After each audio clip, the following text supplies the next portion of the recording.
Digital marketing સાંભળવાની સાથે જ આપણને પ્રશ્ન થાય કે આપણે માર્કેટિંગ તો જાણીએ છીએ, પરંતુ આ ડિજિટલ માર્કેટિંગ એટલે શું? શા માટે આપણે ડિજિટલ માર્કેટિંગ કરવું જોઈએ? તો ચાલો આપણે સમજીએ કે ડિજિટલ માર્કેટિંગ શા માટે જરૂરી છે. હાલની પરિસ્થિતિ આપણે જોઈએ તો ટીવી અને રેડિયોનો ઉપયોગ ઘટ્યો છે અને ઘરે ઘરે વ્યક્તિ દીઠ સ્માર્ટફોન મળી આવે છે. હાલની જે જનરેશન છે તે કોઈ પણ દુકાને જઈને ખરીદી કરવાને બદલે ઘરે બેઠા ઓનલાઈન ખરીદી કરવામાં રસ ધરાવે છે અને ઓનલાઈન ખરીદીનું પ્રમાણ પણ ખૂબ જ વધ્યું છે, જેના લીધે લોકલ દુકાન ખોલી ધંધો કરવો ખૂબ જ મુશ્કેલ બન્યો છે. જેથી હવે લોકો ડિજિટલ માર્કેટિંગ તરફ વળ્યા છે. ડિજિટલ માર્કેટિંગના લીધે તમને ખૂબ મોટા પ્રમાણમાં ગ્રાહકો મળી રહે છે અને જેના લીધે તમારા બિઝનેસનો વિકાસ ખૂબ જ ઝડપથી વધે છે. ખૂબ જ સરળ ભાષામાં સમજીએ તો ડિજિટલ માર્કેટિંગ એટલે ઇન્ટરનેટનો ઉપયોગ કરી તમારા બિઝનેસને લગતી માહિતી લોકો સુધી પહોંચાડવી. હવે આ જે માહિતી છે એ તમે ફ્રીમાં પણ પહોંચાડી શકો છો અને તમે થોડો ઘણો ખર્ચો કરો તો તેનો ઉપયોગ કરી વધારે ગ્રાહકો પણ મેળવી શકો છો. જે ફ્રીમાં હોય છે તેમાં તમને લિમિટેડ ઓડિયન્સ મળે છે, જ્યારે તમે જો પેડ વર્ઝન એપ્લાય કરો એટલે કે ડિજિટલ માર્કેટિંગ પાછળ થોડો ઘણો ખર્ચો કરશો તો તમને જે ઓડિયન્સ છે એ પ્રમાણે વધારે મળી શકે છે. હવે જે ડિજિટલ માર્કેટિંગ છે તેમાં ઘણા બધા ટાઈપ્સ છે, એટલે કે ઘણી બધી રીતે ડિજિટલ માર્કેટિંગ આપણે પરફોર્મ કરી શકીએ છીએ, જેના લીધે આપણા બિઝનેસનો ગ્રોથ થાય છે અને સાથે અલગથી બીજી અર્નિંગ પણ આપણે કરી શકીએ છીએ. તો હવે આપણે સમજીએ કે ડિજિટલ માર્કેટિંગ કઈ રીતે કરવું. ફર્સ્ટ નંબર પર આવે છે બ્લોગિંગ. બ્લોગિંગનો ઉપયોગ કરીને તમે તમારા બિઝનેસને લગતી માહિતી લોકો સુધી પહોંચાડી શકો છો. જે બ્લોગિંગનો જે ઓપ્શન છે હાલમાં તો ફ્રીમાં ગૂગલ દ્વારા પ્રોવાઈડ કરવામાં આવે છે. તમે તેની માટે સ્પેશિયલ હોસ્ટિંગરનું કે એ કોઈ પણ લોગિન લઈને પણ તમે તમારી જે વેબસાઇટ છે એવું કંઈક બનાવીને લોકો સુધી પહોંચી શકો છો. સેકન્ડ પર આવે છે એસઈઓ. એસઈઓ એટલે કે સર્ચ એન્જિન ઓપ્ટિમાઇઝેશન. એસઈઓનો ઉપયોગ કરીને તમે તમારા બ્લોગિંગને રેન્ક કરાવી શકો છો, જેથી જ્યારે પણ કોઈ વ્યક્તિ કંઈ પણ સર્ચ કરે અને એ તમારા બિઝનેસને રિલેટેડ હોય તો ગૂગલ તેને તમારો બ્લોગ ડિસ્પ્લે કરે છે. એસઈઓ માટે તમારે ગૂગલ ટાઇટલ અને કીવર્ડને ફોલો કરવું પડે છે. થર્ડ નંબર પર આવે છે કોન્ટેન્ટ માર્કેટિંગ. કોન્ટેન્ટ માર્કેટિંગ માટે તમારે તમારા બિઝનેસ માટે એવું કોન્ટેન્ટ લખવું પડશે જેથી ગ્રાહકો તમારા બિઝનેસને સરળતાથી સમજી શકે.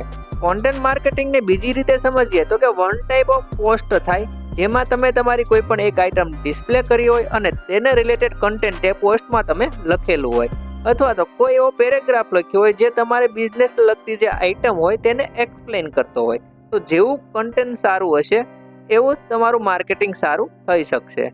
ફોર્થ નંબર પર આવે છે સોશિયલ મીડિયા માર્કેટિંગ.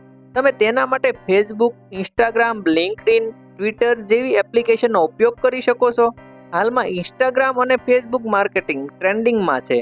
તમે ફ્રી અથવા તો પેડ એડ આમાં ચલાવી શકો છો અને બ્રોડ ઓડિયન્સ સુધી પહોંચી શકો છો. બીજી એક વાત એ છે કે જો તમે ફેસબુક પર તમારું પેજ બનાવો છો અને તે પેજ મોનેટાઈઝ થાય તો તમે અલગથી બીજી ઇન્કમ પણ મેળવી શકો છો.